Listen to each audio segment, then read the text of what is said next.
Fleet Commander stood at the center of the Grand Assembly Hall and felt the weight of 1,000 eyes upon his scaled skin. The chamber was vast beyond measure, carved from the living crystal of Prime, and representatives from 47 species filled the curved benches that rose toward the distant ceiling. 3 months had passed since the final battle against the Dominion, and the galaxy was still learning how to breathe without war. Folded two of his forearms behind his back in the traditional posture of testimony, his other two hands rested at his sides, claws retracted, showing he came in peace. The ceremonial scars on his face marked him as a veteran of 12 major engagements. The scar, still faintly silver, ran from his jaw to his temple. He had earned that one fighting beside humans at the siege of Station. I raised one pale hand, and the murmuring voices fell silent. There was ancient even by standards, his scales faded to soft, his eyes still sharp with intelligence. He had led the coalition through the darkest years of the war, and his word carried the force of law. Fleet Commander, the said, you have been called before this assembly to provide testimony regarding the human species and their conduct during the recent conflict. Your experience fighting alongside their forces makes your perspective valuable to our deliberations. Inclined his head in acknowledgement. He had expected this summons. The humans had proven themselves too effective during the war, and now the other species were afraid. Ambassador rose from her seat among the delegation. Her body clicked and shifted as she spoke, her translator rendering her words into the common tongue. Before we hear from the commander, I wish to remind this council of the facts we have already established. Human military vessels destroyed more warships than any other coalition member. Human ground forces suffered casualty rates that would have broken any other species, yet they continued fighting. Human commanders made tactical decisions that violated established protocols, risking allied forces without proper authorization. She paused, letting her compound eyes sweep across the assembly. The humans are dangerous. They are unpredictable, and now that the war is over, we must consider whether allowing them unrestricted access to military technology serves the interests of galactic peace. Watched Admiral in the human delegation section. She sat perfectly still, her hair pulled back from her weathered face, her uniform crisp and formal. She was 52 years old by human counting, which meant she had perhaps another 40 years of life remaining. Such short lives, thought. Such short lives, and yet they burned so bright. The Admiral caught his gaze and gave him the smallest nod. She knew what he had been called here to say. The coalition leadership expected him to support the restrictions. After all, he was, and his people had been among the founding members of the coalition. His loyalty should be clear. But had seen things during the war that had changed him. He had watched humans die for people they had never met. He had seen them show mercy to enemies who deserved none. He had fought beside them and bled beside them, and he had learned that everything he thought he knew about them was wrong. The Council recognizes Fleet Commander, High said. You may speak. Stepped forward, his clawed feet clicking against the crystal floor. Members of the Council, I have indeed been asked to testify about human conduct during the war. I have been asked to confirm what many of you already believe, that humans are dangerous and must be controlled. He paused and looked at the faces around him. Fear, suspicion, distrust, these were the gifts that victory had brought. I will not give you that testimony, said. The chamber erupted in shocked whispers. Ambassador made a harsh clicking sound that her translator did not render. High raised his hand for silence. Explain yourself, Commander, the said. I spent 18 months fighting alongside human forces, replied. I watched them face situations that would have broken warriors of any other species. I saw them make choices that everything I understood about military logic, and I came to realize that we have fundamentally misunderstood what humans are. He turned slowly, addressing the full assembly. You are afraid of humans because they are effective killers. You want to restrict them because their ships and soldiers performed beyond all predictions. But you are afraid of the wrong things. The humans are not dangerous because of their weapons or their tactics. They are dangerous because of what lives inside them. General of the leaned forward in his seat. There were massive, heavily muscled beings who respected only strength in battle. You speak in riddles. Say plainly what you mean. I will tell you stories, said. I will tell you what I witnessed, and then you will understand. But I warn you now that these truths are harsh. They will challenge everything you believe about humans and about yourselves. Admiral shifted slightly in her seat, wondered if she knew what he was about to reveal. He wondered if she understood how deeply her people had affected him. 18 months ago, I was assigned to the Allied vessel Unity as a sub-commander. It was my first deployment alongside human forces, and I will admit that I shared the prejudices common to my people. I believed humans were primitive, emotional, and poorly suited for modern warfare. I believed they had been admitted to the coalition only because their territory provided strategic value. He closed his eyes for a moment, remembering. I was wrong. I was so completely wrong that the memory of my ignorance brings me shame. Let me tell you about the Battle of Station, and let me tell you about a human captain named Daniel Burke who taught me what courage truly means. The assembly fell silent. Even Ambassador stopped her clicking. This is not comfortable testimony, warned them. These are not gentle truths, but you asked me to speak about humans, and I will not lie to make your fear easier to bear. You wanted to know if humans are dangerous. He looked directly at Hai. They are the most dangerous beings I have ever encountered, but not for the reasons you believe, not for the reasons you fear. And by the time I am finished speaking, you will understand why making enemies of humanity would be the greatest mistake this coalition has ever made.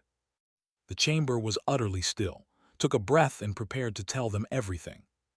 His voice carried across the silent assembly as he pulled them into the past. 18 months ago, the war had been at its darkest point.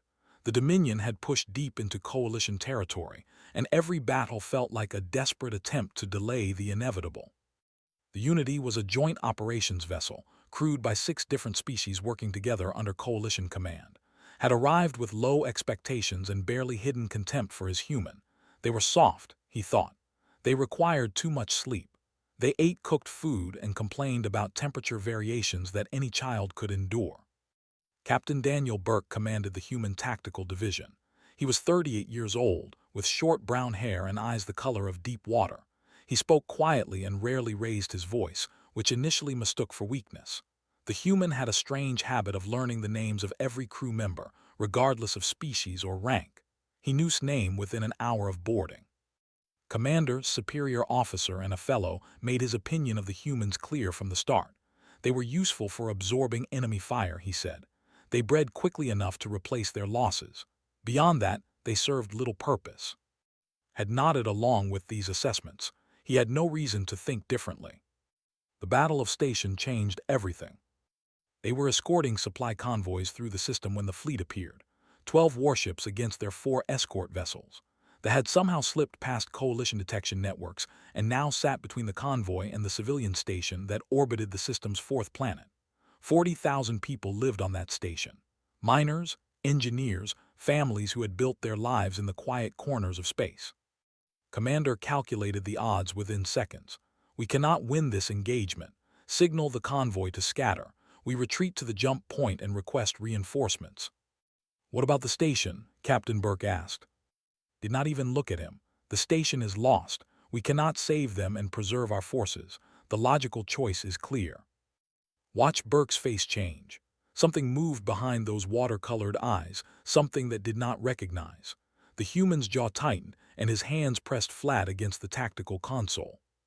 40,000 people, Burke said. You want to leave 40,000 people to die. I want to preserve our ships for battles we can win, replied. Sentiment has no place in tactical decisions.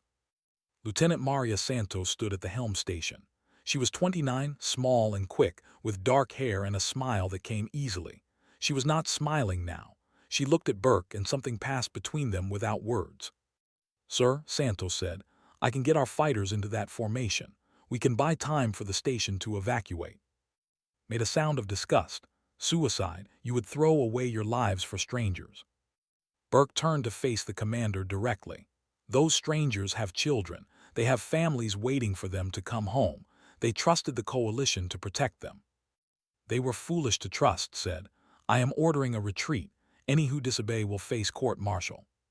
The human captain stood perfectly still for a long moment. Could see the muscles in his neck tense, could see the battle happening behind his eyes. And then Burke did something that had never witnessed in his entire military career. He refused. I will not leave them, Burke said. Court-martial me when we return. Right now, I am taking every human vessel into that fight. Santos was already moving. Fighter squadron ready, Captain. We launch on your command. Launch, Burke said. Watch the human fighters stream from the launch bays. 12 small craft against 12 warships. It was not suicide. It was worse than suicide. It was a gesture so futile that it bordered on insanity. But then the gesture began to work. The human pilots flew like nothing had ever seen. They wove through formations, drawing fire away from the station. They targeted sensor arrays and communication dishes, blinding the enemy ships. They died one by one, but they did not stop coming. Santos flew at the front of the formation. Her voice crackled over the communications channel, calling targets for her, coordinating attacks that should have been impossible. She lost 3 pilots in the first 5 minutes. She kept fighting. On the station, evacuation shuttles began to launch. They tried to intercept them, but the human fighters were everywhere, sacrificing themselves to draw enemy attention. Found himself standing. His claws had extended without his awareness, and his hearts were pounding in his chest. He looked at Commander, who was watching the battle with an expression of cold calculation. If we engage now, said, we can support their attack. We can save the station. We will do no such thing, replied. Made his choice. He crossed the command deck in 4 strides and took the weapons console from the stunned operator. His fingers found the firing controls, and suddenly the Unity was joining the human assault. Was shouting orders, calling for security, threatening punishment. Ignored him. On the tactical display, he watched Maria Santos take a direct hit to her fighter's engine section. Her craft spun out of control, but she managed to aim it at the nearest ship before she ejected. The station evacuation completed with 3 minutes to spare. 37,000 people made it to safety. 3,000 died, but it could have been 40,000. It should have been 40,000. When it was over, Commander filed charges against Burke and both. But the coalition reviewed the battle footage and saw what had happened. They saw humans dying for strangers. They saw an officer choosing to stand with them. Was quietly reassigned. Burke received a commendation and began to understand that he had been wrong about humans from the very start. They were not weak. They were not foolish. They simply measured victory differently than other species. To a human, leaving 40,000 people to die was not a tactical calculation. It was unthinkable. Paused in his testimony and looked at the council members. Some of them were leaning forward now, caught in the story despite themselves. Others wore expressions of confusion, struggling to understand why humans would behave in such illogical ways. The Battle of Station taught me that humans will die for strangers, said. But that was only the first lesson. The second lesson came 6 months later, on a barren moon behind enemy lines. He continued his story, pulling them deeper into the past. After had been promoted to full commander and assigned to lead joint strike operations. The war had shifted in the coalition's favor, but they still controlled vast sectors of space.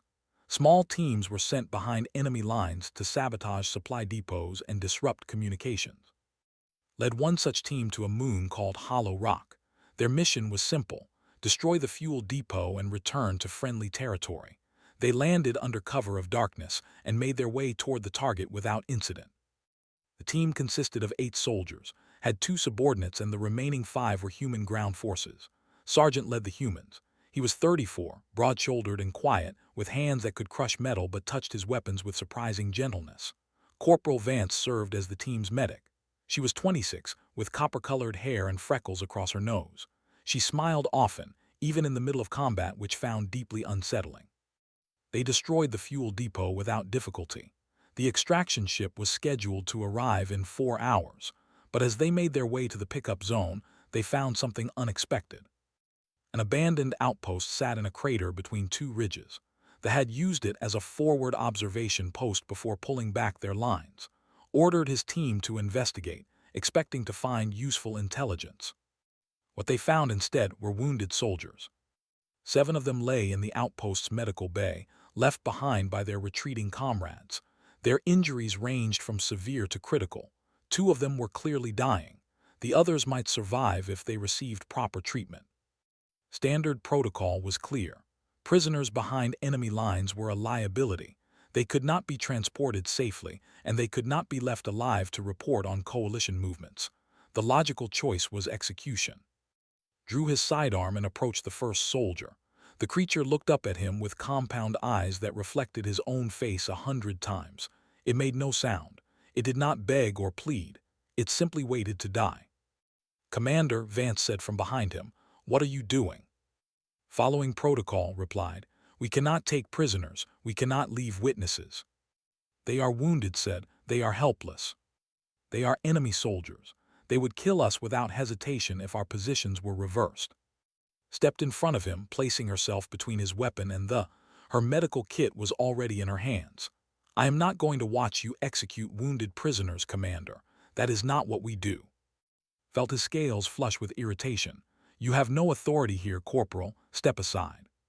Moved to stand beside. His rifle remained pointed at the ground, but his meaning was clear. "She is right, Commander. We do not kill the helpless, not even enemies." "This is war," said. "Mercy is a luxury we cannot afford." "Then maybe you need to rethink what you can afford," replied. She knelt beside the nearest and began examining its wounds. "These bandages are days old. They left their own people here to die. Someone needs to be better than that." Looked at his two subordinates. They waited for his order, ready to carry out the executions if he commanded it. It would be so easy, so logical, so correct by every standard he had been taught. But the human woman was already working. Her hands moved with practiced skill, cleaning wounds, applying fresh bandages, injecting medications that she had brought to treat her own teammates. She spoke softly to them as she worked, even though they could not understand her words. Stood guard watching the entrance. He caught his eye and shook his head slowly. "Let her work, Commander. We have 4 hours until extraction. We can afford to be decent." Lowered his weapon. He did not help, he did not approve, but he did not stop them. Worked through the night. She saved 5 of the 7 soldiers. 2 died despite her efforts, and she wept for them even though they were enemies. She covered their bodies with thermal blankets and arranged their limbs with respect. When the extraction ship failed to arrive, knew they were in trouble. Communications were jammed. Enemy reinforcements were approaching. They were trapped behind lines with no way out. The soldiers they had saved understood what was happening. One of them, an officer with healing wounds across his thorax, approached and spoke in broken coalition common. "Your medic," they said. "She helped us. Why?" "I do not know," admitted. The officer clicked his mandibles thoughtfully. "My soldiers are coming, many of them. You cannot escape." "I know. But I can speak to them. I can tell them what you did here, what she did." Stared at the enemy officer. "You would help us after we destroyed your fuel depot." "You showed mercy," they said. "In the Dominion, mercy is rare. I would not see it punished." The reinforcements arrived an hour later, prepared for a final stand, but the officer was true to his word. He met his soldiers at the outpost entrance and spoke with them at length. When he returned, he told that they would be allowed to leave. "This is not surrender," the officer said. "This is repayment. You saved our wounded, we let you go. The debt is balanced." As led his team out of the outpost, walked beside him. The human sergeant was carrying, who had collapsed from exhaustion after working through the night. "She would have died for them," said quietly. "She risked everything for enemies." Nodded. "That is who she is. That is who we try to be." Looked at the sleeping medic in the human's arms. He had come to this moon believing that mercy was weakness. He was leaving with the understanding that mercy was a weapon of its own kind. It created allies where none should exist. It opened doors that violence kept closed. And humans wielded it without hesitation, even when logic screamed against it. The council chamber had grown very still, could see the effect of his words on the assembled delegates. Some were troubled, others were thoughtful, a few looked almost ashamed. Ambassador rose from her seat, her body rigid with agitation. "These stories are touching, Commander, but they do not address the fundamental concern. Humans are dangerous. You yourself have admitted this. Their unpredictable behavior, their willingness to ignore orders, their reckless disregard for tactical reality. These traits may have produced fortunate outcomes in the cases you describe, but they could just as easily lead to disaster." Turned to face her. "You speak of danger, Ambassador. Let me tell you what makes humans truly dangerous. It is not their weapons. It is not their ships. It is not even their willingness to die for strangers or show mercy to enemies." He looked across the chamber until he found the telepathic being sat in a specially designed chair that accommodated their flowing, translucent form. They had served as coalition negotiators for centuries because of their ability to read thoughts and emotions. Said, You have worked alongside human diplomats. You have touched their minds. Tell this assembly what you found there. Shifted, their form rippling with uncertainty. I'm not sure this is appropriate testimony, Commander. The Council has asked to understand humans. You have seen inside their minds. Share what you know. There was silent for a long moment. When they spoke, their voice was soft and filled with something that sounded almost like wonder. Human minds are not what I expected. When I first touched the thoughts of a human negotiator, I anticipated aggression, ambition, the hunger for dominance that characterizes most species. What I found was different. They paused, rippling again. Human minds are full of fear, constant fear. They fear death, they fear failure, they fear losing those they love. They fear the dark and the unknown and the passage of time. Every moment of their existence is shadowed by awareness of their own mortality. General of the made a dismissive sound. Fear is weakness. If humans are ruled by fear, then they are no threat to anyone. You misunderstand, said. The fear is there, yes. It is overwhelming, but humans do not let it rule them. They feel terror in their hearts and then they act as if they feel nothing. They walk into danger while screaming inside. They face death knowing exactly what awaits them, and they do it anyway. The chamber fell silent again. This is what I mean, said. Humans are not fearless. They are not ignorant of danger. They are terrified all the time, and they refuse to let that terror make their choices. This is what makes them the most dangerous beings I have ever encountered. Admiral had remained silent throughout his testimony, but now she spoke. Her voice was calm and measured, carrying across the chamber with quiet authority. Commander speaks the truth. We are afraid. Every human soldier who has ever served knows fear. We learn it as children and carry it with us until we die. But we also learn that fear is not the enemy. Surrender to fear is the enemy. Letting fear decide what we will and will not do is the enemy. She stood, her hair catching the light. Captain Daniel Burke was afraid when he flew into the formation at station. He told me so in his final transmission. He said his hands were shaking so badly he could barely hold the controls. But he flew anyway because 40,000 people needed him to fly. Felt his chest tighten at the mention of Burke. He had not known about the shaking hands. He had not known how much terror Burke had carried into that final flight. What happened to Captain Burke? I asked. He died, Admiral said simply. 3 months after station. A dreadnought was approaching a colony world and Burke was the only ship close enough to intercept. He flew his damaged cruiser directly into the dreadnought's reactor core. 30,000 colonists survived because of what he did. He chose to die, Ambassador said. That is madness. No, said. That is humanity. Burke knew he was going to die. He was terrified, and he flew into that dreadnought anyway because the alternative was letting 30,000 people burn. General leaned back in his chair, his massive arms folded across his chest. The warrior had been skeptical throughout the testimony, but something in his expression had shifted. You are saying that humans master their fear. This is not unique. All warriors learn to control fear. You learn to suppress fear, replied. You learn to push it down, to ignore it, to pretend it does not exist. Humans do something different. They acknowledge their fear, they feel it fully, and then they choose to act in spite of it. There is a word for this in their language. They call it courage. He let that word hang in the air. Courage is not the absence of fear. Courage is action taken despite fear. Every human I have fought beside has possessed this quality. They are afraid of death, but they will die for strangers. They are afraid of pain, but they will suffer for their comrades. They are afraid of failure, but they will risk everything for a chance at success. Turn back to the full assembly. You want to know if humans are dangerous. Yes, they are dangerous beyond measure, because you cannot threaten beings who have already accepted their fear. You cannot intimidate soldiers who expect to die. You cannot break a species that has learned to transform terror into strength. He looked at Ambassador directly.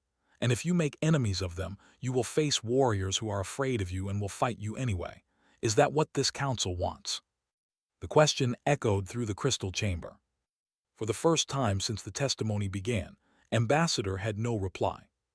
The council chamber remained silent as prepared to deliver his final words. He had told them about Station. He had told them about Hollow Rock. He had revealed the truth about human fear and human courage. Now he would give them the choice they needed to make. Members of the council said, You asked me to testify about humans. You expected me to confirm your fears and support your restrictions. Instead, I have told you the truth, and the truth is harsher than any lie I could have offered." He began to pace slowly across the crystal floor, his forearms clasped behind his back. Truth number one: humans will die for strangers, not allies, not friends, complete strangers of species they have never met. They will fly into enemy formations and sacrifice their lives for people whose names they will never know. This is not strategy. This is not calculation. This is simply who they are. He turned to face the assembly.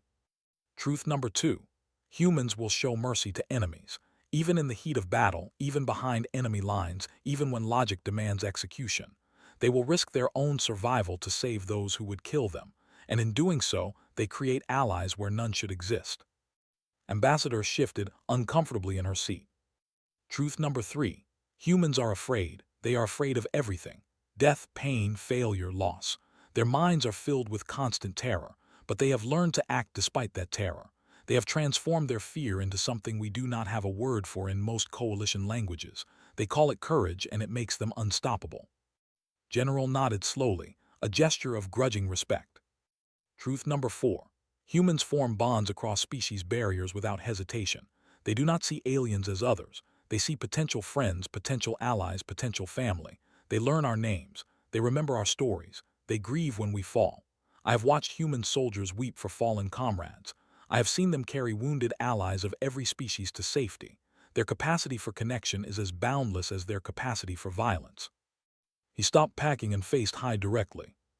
Truth number five: humans never forget those who stood beside them. They keep memories of their comrades like sacred treasures. They build monuments to the fallen. They tell stories of the dead so that their sacrifices will be remembered. If you stand with humanity, they will never abandon you. They will fight for you, die for you, and remember you for generations. Let those words settle before continuing. These are the harsh truths about humans. They are dangerous because they will die for what they believe in. They are unpredictable because mercy matters more to them than logic. They are terrifying because fear does not control them. And they are the most loyal allies any species could ever hope to have. He turned to face Ambassador. You want to restrict them because you are afraid of what they might do. But I tell you now that restricting humanity will not make you safer. It will only lose you the greatest friends the galaxy has ever known. The ambassador rose slowly. Her compound eyes reflected the light of the crystal chamber as she considered words. Commander, you speak with passion, but passion is not proof. How can we trust that humans will remain allies when the war is over? How can we know they will not turn their terrible abilities against us? Admiral answered before could speak. You cannot know. That is what trust means. It is a choice made without certainty. All I can tell you is that humanity has never broken faith with an ally. We have never abandoned those who stood beside us. We have never forgotten a debt.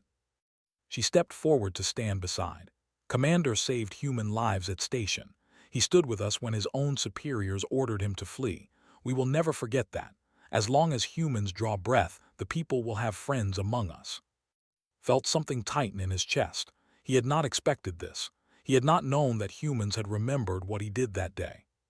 High rose from his seat. The ancient looked tired, but his eyes were clear. This council has heard testimony regarding humanity and their role in the coalition. Ambassador has proposed restrictions on human military capabilities. Fleet Commander has spoken against those restrictions. He looked at the ambassador. Do you wish to maintain your proposal? Was silent for a long moment. Her compound eyes moved across the assembly, measuring reactions, calculating outcomes. Finally, she clicked her mandibles in the gesture of concession. I withdraw my proposal, she said.